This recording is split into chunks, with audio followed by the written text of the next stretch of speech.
ওয়ালাইকুম রহমতুল্লাহি ওয়া বারাকাতুহু। আমার ভিডিওগুলো দেখতে থাকুন, দেখতে দেখতে ভালো লাগে, ভালোবাসা হয়ে যাবে ইনশাআল্লাহ। দর্শক কিন্তু থাইল্যান্ড এবং কম্বোডিয়ার যুদ্ধ শেষ পরিস্থিতি একটু আপডেট দিচ্ছে আপনাদের।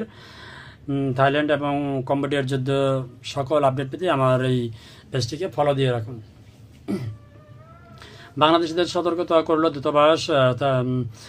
ব্যাংকক থেকে যে দূতাবাস আছে সেই দূতাবাস বাংলাদেশের সতর্ক করল দূতাবাস।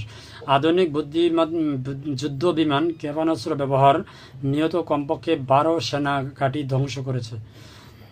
হামলায় জ্বলছে থাইল্যান্ডের স্থাপনা, কম্বোডিয়া সেনাদের আক্রমণ প্রস্তুতি নিচে এবং সীমান্ত অভিমুখী থাইল্যান্ড সেনাবাহিনীর ট্যাঙ্ক বহর AFP।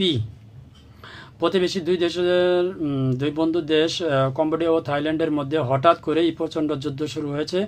গতকাল ভোরে এই যুদ্ধ শুরু হয়, গতকাল বৃহস্পতিবার এই যুদ্ধ শুরু হয় 24 জুলাই আর কি। যুদ্ধে দুই দেশেরই সামরিক বাহিনী অত্যাধুনিক অস্ত্রশস্ত্র ব্যবহার করেছে। কম্বোডিয়া রকেট ও ক্ষেপণাস্ত্র হামলা চালিয়েছে। জবাবে থাইল্যান্ড অত্যাধুনিক মার্কিন যুদ্ধবিমান F-16 ব্যবহার করেছে। যুদ্ধে সেনা সহ কমপক্ষে 12 জন নিহত হয়েছে বলে খবরে বলা হয়েছে। এছাড়া কম্বোডিয়া 2টি সেনাঘাঁটি ধ্বংস হয়েছে। সীমান্ত আতঙ্কিত বাসিন্দারা বাংকারে আশ্রয় নিয়েছে।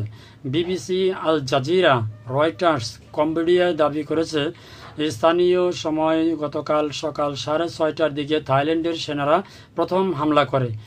ওই সময় তারা পূর্ব চুক্তি লঙ্ঘন করে বিরোধপূর্ণ সীমান্তের খামের হিন্দু মন্দির তা মেমোয়ান থোমের দিকে অগ্রসর হয়। তাদের ঘাঁটির চারপাশে তার কাটার বেড়া দেওয়া শুরু করে। সকাল 7টার পর থাই সেনারা সীমান্তে একটি ড্রোন মোতায়েন করে এবং 8:30টার দিকে উপরের দিকে ফাঁকা গুলি ছুড়তে শুরু করে।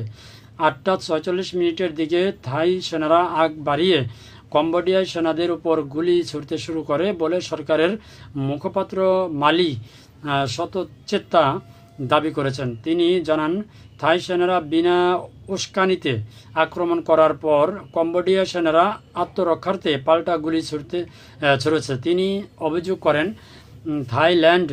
থাইল্যান্ড সীমান্তে অতিরিক্ত সেনা মোতায়েন করেছে, তারা ভারী অস্ত্রশস্ত্র ব্যবহার করেছে এবং কম্বোডিয়ার ভূখণ্ডে বিমান হামলা চালিয়েছে। অন্যদিকে থাইল্যান্ড বলছেন থাইল্যান্ডের বিভিন্ন এলাকায় ব্যাপক হামলা চালিয়েছে কম্বোডিয়া। কয়েক দফায় হামলায় একটি হাসপাতাল ক্ষতিগ্রস্ত হয়েছে। সারাদিনে সীমান্ত সংঘাত অব্যাহত থাকে। যুদ্ধে F-16 এদিকে কম্বোডিয়ার ছোড়া রকেট হামলায় বেসামরিক নাগরিক নিহত হওয়ার পর পাল্টা প্রতিক্রিয়ায় F-16 যুদ্ধবিমান দিয়ে সীমান্তের উপরে আঘাত এনেছে থাইল্যান্ডের সামরিক বাহিনী। থাই সেনাবাহিনী জানিয়েছে তাদের একটি যুদ্ধবিমান কম্বোডিয়ার ভিতরে ঢুকে গোলা বর্ষণ করেছে এবং সামরিক লক্ষ্যবস্তু ধ্বংস করেছে।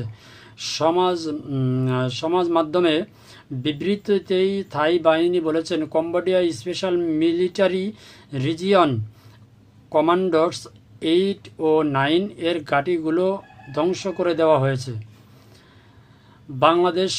বাংলাদেশিদের সতর্ক করল দূতাবাস। থাইল্যান্ডের ও কম্বোডিয়া সীমান্তবর্তী এলাকায় উত্তেজনার মধ্যে দেশ দুটিতে ব্যবসাকারী বাংলাদেশিদের সতর্ক থাকার পরামর্শ দিয়েছে ব্যাংককের অবস্থিত বাংলাদেশ দূতাবাস।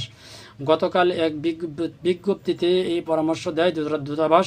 বিজ্ঞপ্তিতে বলা হয়, থাইল্যান্ড ও কম্বোডিয়া সীমান্তে ভ্রমণ বা